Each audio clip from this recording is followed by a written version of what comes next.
Well, this is that 1908 Sears car I was telling you about, and I'll just show you a few of the little bits and pieces about it. It's really a carriage on a metal chassis, one of the early style cars.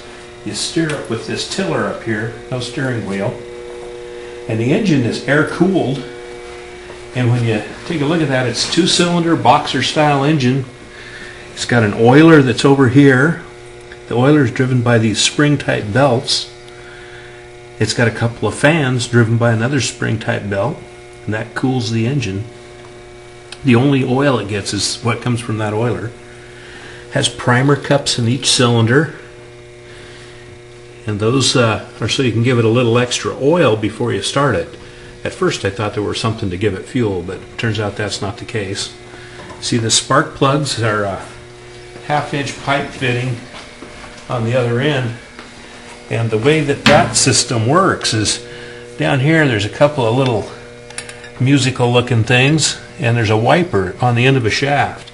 That wiper comes around and makes contact with these little plates.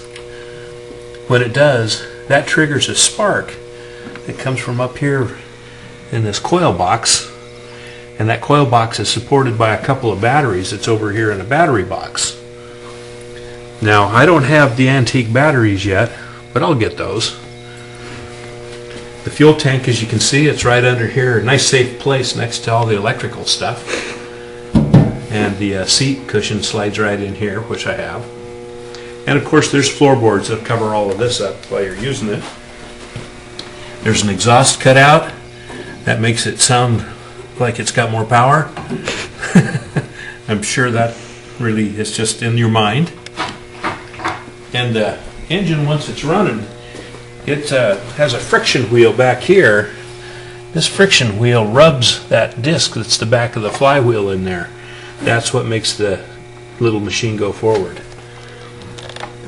When it moves out to the fully to the left side, and I'll move that lever, that makes you go faster. And as you pull it back, you go slower and slower until it crosses center line, and then you go into reverse. So I guess in theory you could do a switchback.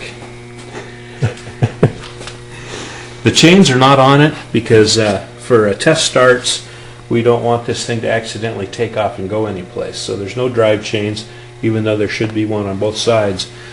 This slip joint here is the differential. I'll have to probably mess with those to get them working right too. The horn, as you can see, is a nice compact one that needs the reed fixed. But other than that, that's what you get when you have a car that's 100 years old.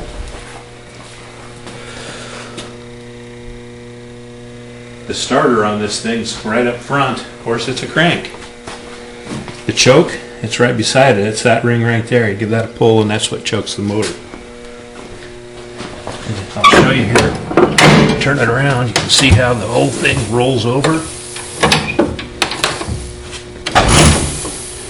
Like that. Move the choke back and forth.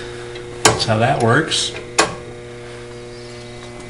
And of course, if you crank on it and it gets dark before you go home, you can just take out your old farmer match, light up these kerosene lanterns out front, so you got good light for the ride home. So, looks good.